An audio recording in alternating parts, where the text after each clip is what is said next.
Good morning, everyone, and welcome to today's 30-minute webinar covering the topic of exit planning. My name is Summer Ray, and I'm the marketing coordinator at Signature Analytics. I will be your moderator today. Before we get started, I'd like to go over a few items so you know how to participate in today's event. You should see in the right side of your browser the attendee interface. You're listening using your computer's speakers by default. If you prefer to join via phone, click on the settings icon and select phone call, and the dial-in information will display. For questions, you can submit them by clicking on the questions icon and typing them into the questions box. You may send in your questions at any time during the presentation, and we will address them during the Q&A session at the end. This session will be recorded and available online for later viewing. Now that we've covered the housekeeping items, I want to introduce Jason Kruger, President at Signature Analytics.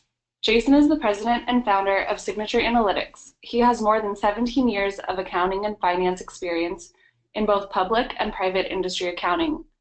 Since 2008, Jason has served as the CFO for many of Signature Analytics' clients, providing them with the financial analysis they need to grow their business. Jason will now lead today's webinar. Great, thanks, Summer. This is a good topic to be discussing. I think it's always relevant topic to the market.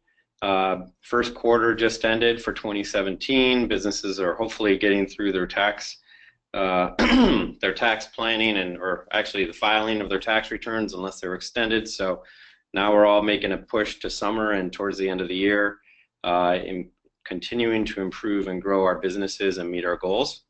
The first thing that I wanted to actually mention here, just from past experience as we talk about companies selling and exiting their business, is that from our experience, most business owners that sell their business or exit their business in some capacity, from my personal belief is that most business owners are leaving money on the table. This is because of lack of planning and understanding of the process. Many times they get to a point in their business where they just want out, and so they're selling it to whoever they can at that point. But I think that if there's a plan in place from the beginning, we can really look to, or the business owner can really look to maximize at the point of sale, rather than just getting out and getting pennies on the dollar. So the things that we want to talk about here in this process is obviously number one, starting early. That's what I mentioned. Understanding your objectives in the process is extremely important. What are you trying to get out of this? What is the current value of your business right now versus what the desired value is that you're looking to achieve? We'll look at a tool that we use for that purpose as well. Ways to maximize your value over time. And what you should be considering and how to potentially look at your business and how to know how to maximize it, and then who your potential buyers would be. Starting early. So when we say start early, we're talking about 3 to 5 years minimum in advance. Many times we'll talk to business owners and they may think starting early means 6 months or a year in advance. The reality of the situation is that if you're looking at six months to a year in advance, there's very limited activities that you can do to truly maximize the overall value of your business to be selling at the maximum point. This is a process that takes years. It includes improving processes, maximizing the metrics that relate to profitability, risks associated with business, etc. So even though we say 3 to 5 years minimum, our suggestion, or my personal suggestion, is to always be thinking of what a potential buyer would be looking for. As you make decisions in your business, make sure that you ask yourself that question. If I do this with my business, would a potential buyer like this scenario? Would it maximize? Would it make it more appealing?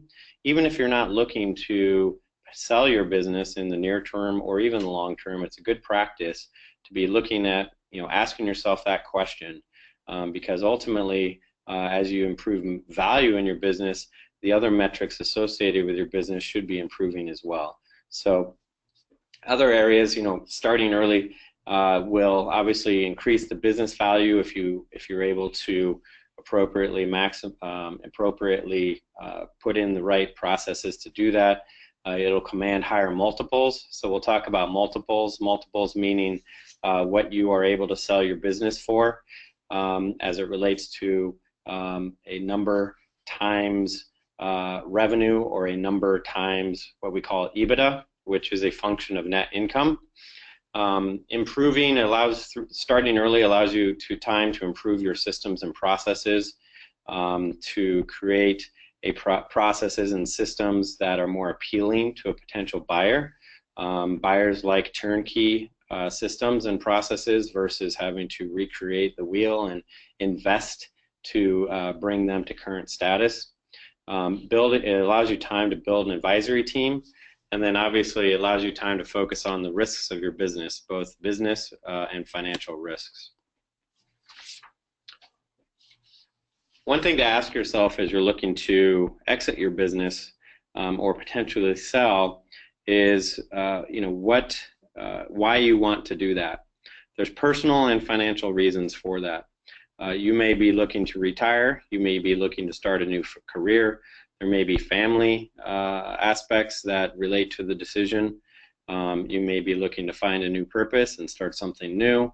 All of those impact the potential financial amount that you'd be looking for as it relates to your business, and how much time you want to spend in your business.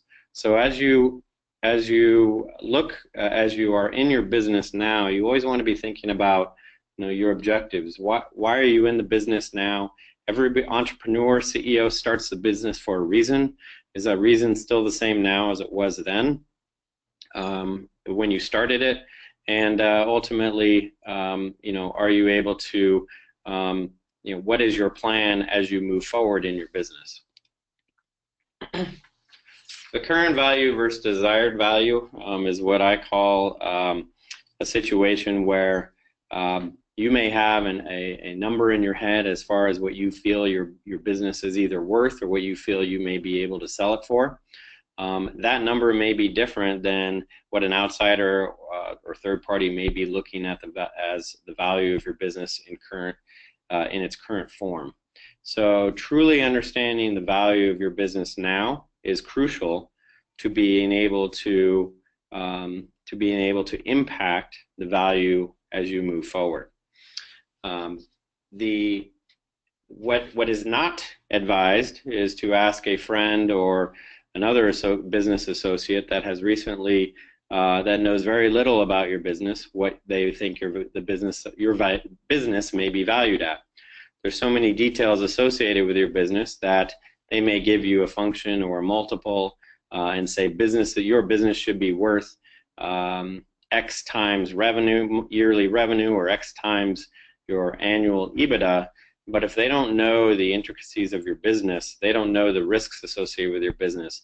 Maybe you have all of your, maybe 80% of your clientele is with one client. That reduces the valuation of your business. There's other aspects that would impact that valuation. So, how is your business valued? Well, as I've been discussing previously, typically in business services are valued based on their industry, and they're typically looked at as a multiple of EBITDA, which is a net income component. So it's basically your earnings or net income before interest, taxes, depreciation, and amortization. So you'd carve those out. Sometimes businesses could be based on a multiple of revenue. There's obviously some value in certain intangible assets. So software-based businesses may be valued on their IP, customer lists, the size of the market. So it's very important as you look at how your business is valued, if you need to understand your industry. How are other businesses in your industry valued, and how do you compare against those businesses? A large public company, with over $1 billion in revenue, their business, even if they may be in the same industry as you, the valuation of that company is going to be different than yours, just because of the sheer size of the business and where they're playing in the market. Other areas to identify or look at identifying the value of your business as a private company. You can have a marketability assessment performed. You can obtain a formal valuation from a valuation firm, and there's some good firms here in San Diego. There's also good firms nationally and in other markets as well. Always happy to make recommendations for that. When we talk about marketability assessment, we talk about really understanding the overall risks of your business, financial risks, and other risks that we'll get into in a little bit. How do you maximize the value of your business? This is the crucial component of driving value and selling your business at its highest point. So the first step in the process is to develop an understanding of the risks and metrics that drive value to your business. As I mentioned on the previous slide, this may differ by industry. Manufacturing businesses, companies may be valued, are going to be valued differently than a software company, for example. And to do this, to maximize the value of your business, it's not simply growing your business and making it bigger. That's something that's very important to understand. It's about making your company healthier and more attractive to a buyer. So it's not all about revenue. It's not all about net income in a lot of cases. It's about making it more attractive to a buyer. If you start early, as we mentioned before, it's very important. It gives you time to improve the overall risks and metrics of your business. And we talk about metrics. They're listed. Some of them are listed below. But it's important that we identify the risks and metrics that, when improved, drive the highest value to your business. And again, your business may be different and your industry may be different than another. So it's important to understand within your business and within your industry what that means. It's important then to, once those risks are identified, to track those risks over time and metrics over time, so that you can create an action plan based on the results. If we can track our profitability metrics over time, we can then make decisions to continue to improve those metrics. If we don't understand what our margins in our business are, we cannot make decisions to improve those, or we don't know if the decisions that we're making are having an impact. That's an example of a metric that you may be tracking, would be the margins of your business. If you're a manufacturing company, it may be margins not as a whole, but margins by product line would be important to understand. And through that, you may be able to identify certain product lines that are more profitable than others, focus on some of the more profitable product lines, maybe eliminate certain product lines. Those types of decisions can be made. Those may not have an impact on revenue, but they'll certainly have an impact on the bottom line net income and EBITDA.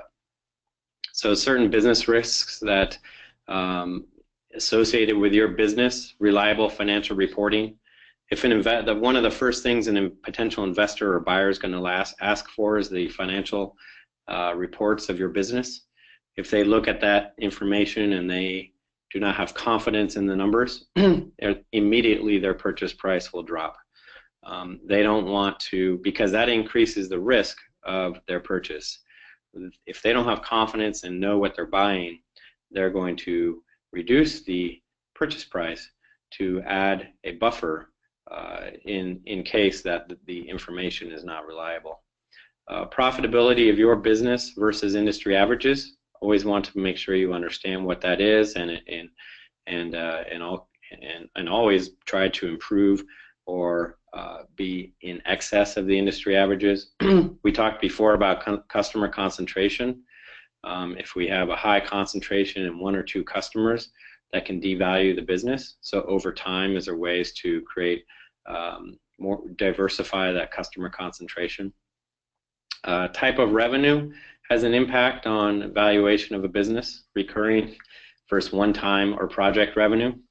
Especially in the software industry, software as a service is very appealing these days because it's recurring revenue based. The majority of the cost of the software is built in upfront. If the company is able to develop a large customer base with reoccurring subscription-based revenue, the costs associated with the software can be low, the margins can be very high, and the valuation of the businesses can be extremely high. Senior management team and reliance on owner. What is the value of the business if you, as the owner, steps away from the business? Is all of the intellectual IP associated with the business owner? Is the business owner able to step away and the company able to be a turnkey solution for a potential buyer? Or does the business owner have to come on board? If you're able to create a business in which the business operates without the business owner, that is more attractive to a buyer, and that's also more valuable. So that's something that can be worked on over time. And then the scalability and the infrastructure of the business. A potential buyer is really looking to take your business to the next level. In most cases, they're not looking to buy your business and maintain it at the level it's at. You're able to increase your multiples or what you can sell your business for if you're able to create a growth pattern of high growth and scalability. Are you able to continue to improve your business to a point where a potential buyer will see high value in, as a result of the infrastructure of your business? Yeah. This is a tool that we've used in the past and that can be used just to give you a benchmark as to how your business may be valued or the risks associated with your business. This is called the TiVo score. You can find it on tivoscore.com.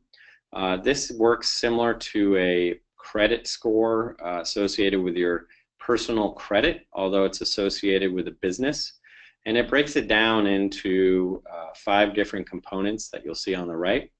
And it's really about the risks of your business. The financial side of your business. As it relates to the industry or what a potential buyer would be looking at, are the strengths and reliabilities of your numbers? Is that a risk? Is the risk mitigated? Are the numbers trustworthy? The business systems and processes, where are they on a scale of 1 to 10, basically? The management team, base business, we talked about diversification of customers. Is there future opportunities? Those all factor into the overall value of your business. The benefit of the TiVo score is it gives you a benchmark as to where you would be. It gives you a range of, for your industry, what type of multiples your industry will sell for, and it will also give you an idea as to where you fall in that range. So it may say, hey, manufacturing company is going to be anywhere between 3 and 8 times EBITDA. Because of your risk factors, you're closer to 3 than you are to 8. But if you're able to improve these risk factors, if you're looking to sell, you now have a benchmark to improve against and to focus on building and selling at a higher multiple. Again, this involves a little bit more in-depth detail, so it's not simply them providing you with a score. You have to provide them some information. The cost is nominal, I believe, and if anybody has any questions about that, be happy to talk to them about that. When we talk about potential buyers, this is also an important component to the selling process. A strategic buyer or competitor typically will get you the highest potential sales price. However, the cons of that process would be that your company may become a part of a bigger whole. So as a result, the name of your company may change. If you're looking for a legacy company, obviously within the community, that may change as well. You may not have, if you want to continue to be part of the business, you may not have as much control as you had, you won't have as much control as you had in the past. But at the same time, again, because it's a strategic or a competitor that may be buying you, they may already have systems and processes in place that they can drop you in your company into their systems and processes, create the scalability from their own systems, and there's more value to them as a result. Private equity and venture capital firms, this obviously gives you the opportunity to cash out and accelerate the growth of your business. Then the cons on that one would be that obviously the owner loses control and likely remains in the business for a specified period of time. Private equity firm is usually not coming in to replace you completely. They may need your expertise to support and grow, take the business to the next level. If you're looking to remove yourself from the business completely, this may or may not be the case. And definitely most private equity and venture firms are going to be looking to come in and gain control of the company because they're investing a lot of money to do so. The third potential buyer may be an outside third party. You may get a high sales price because you may be able to gain some competition on your business, but the cons may be that the buyer may not know the business or the industry, and the owner is likely to also remain in some capacity. Again, as we've mentioned before, it's very important if you're looking to exit your business completely, it's important to build a business in which it operates or can operate without yourself involved. The couple additional potential buyers could be an insider, which would be an employee. This is typically a transition process. This also, though, however, typically has the lowest sales price because you're trying to appease an employee. The employee, in a lot of cases, in most cases, does not have the financial capacity to acquire the company up front. And so many times this also includes a trailing payout over time. So you're getting the lowest potential sale price. You're also getting a payout over time. In most cases, potential sellers like to see the highest sale price and like to get all cash up front. That's the preferred method, obviously. An ESOP, employee stock ownership plan. I won't talk about this in too much detail, but it is a way to exit. It basically allows for the owner to cash out when there's no other potential buyers available. Again, the sales price is lower. It's driven by parties outside of your control. ESOP rules do apply, and so that's important to understand those rules and can be restrictive in some nature. It's also a way to give back and give some ownership back to your employees as well. So as we talked, in this short webinar for 20 minutes, we could talk about this all day, but this, hopefully this 20 minutes gave you a good oversight as to, the higher level process. The most important thing that we talked about is it's never too early to start the planning process. The next most important thing to understand is to surround yourself with the appropriate advisors. A CFO in the process is crucial. If you have a full-time CFO with the appropriate experience, that's great. If you don't have a CFO, I think it's important to bring somebody on that does have that level of expertise. We're not talking about just making sure the accounting is accurate. We're talking about somebody that can really help guide the strategic vision of your business to maximize the risks and the financial metrics that we talked about before. Your CPA and tax advisors is crucial in the process for tax planning processes. Obviously want to make sure an attorney is involved to ensure that you're protected when negotiating any sales, and also when you're growing your business, want to make sure that your customers and your contracts are legally binding and that you have the right processes in place associated with that. Wealth advisor, it's important to talk to before the sale. Make sure you have a plan with your wealth advisor so that if you are able to sell and have nice proceeds from that, you have a plan to know what you're doing with that. And I do definitely recommend an investment banker or a business broker. They're able to bring competition to the market and hopefully drive the price up when you do sell. It's important. A lot of them will work on a contingency basis. I think it is important that you do talk to a few before you make a final decision. Other best practices would include identifying, obviously, which we talked about, your personal and financial goals. Make sure to develop a plan to maximize the business value at the time of sale. Make sure you have that plan. Hey, at what point do I want to sell, and how am I going to maximize my value over time? What's that going to look like? It's going to involve understanding the financial metrics of my business. It's also going to involve understanding the other risks and the infrastructural risks of my business so that I can maximize that over time. Know your potential buyers so that when you're asking yourself the question of, what would my buyer be looking for? Understand who your potential buyers might be. Identify them now so that you can cater to them at all times when you're making decisions. And also, at the end, be proactive in the process. You never want to stop planning. You always want to be asking yourself as you're making decisions, what would a buyer be looking for in this situation? Always be looking to maximize value. You may be making investments now that will maximize the value in a future period. So it's not bad to invest now in the infrastructure at a cost of profitability now if you know that you're creating scalability in your business, and over time you're able to then maximize that value. So that's about it.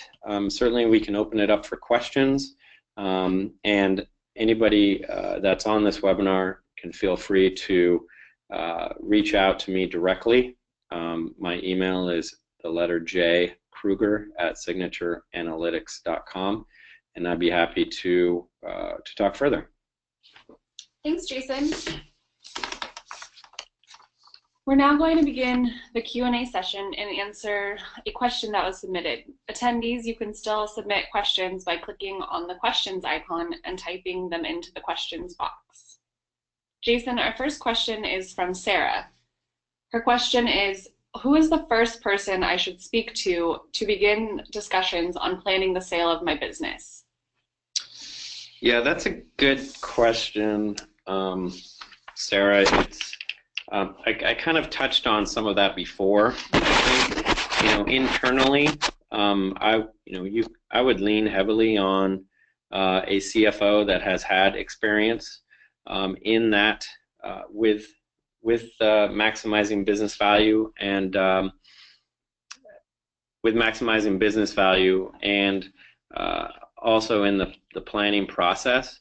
If you don't have a CFO that has that level of experience, I would rely heavily on your other advisors.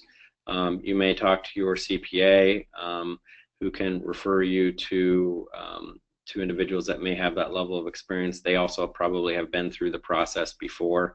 Those would be the first individuals that I would talk to in the process. And a good CFO will really help you in looking forward in your business, will help you from a strategic perspective, will help you identify the metrics associated with that drive value to your business.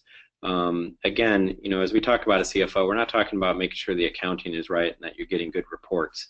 It's really about focusing on driving value to your business, and ultimately, inherently, what happens is it drives profitability. It improves your cash flows. All of those things are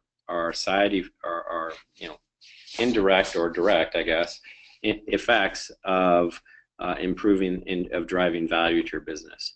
So if you have the right CFO in place that can truly look forward, help you understand the metrics of your business associated with profitability, but also business risks, then you have a good head start. But I would also, your tax CPA would be someone that's important to talk to. If you have a wealth advisor, they've been through the process before as well, and would also be somebody that would be important to talk to and may be able to make some recommendations as well. Thanks, Jason. Now that we are close to our webinar end time, we are going to respond to any unanswered questions after the webinar. Thank you everyone for attending today's webinar. If you have other questions, you can contact us at info@signatureanalytics.com or as Jason said, you can email him directly at jkruger@signatureanalytics.com. Once you leave today's webinar, you will receive a survey on the presentation. Please complete it. We look forward to your feedback. On behalf of Signature Analytics, thank you for joining us and have a great day.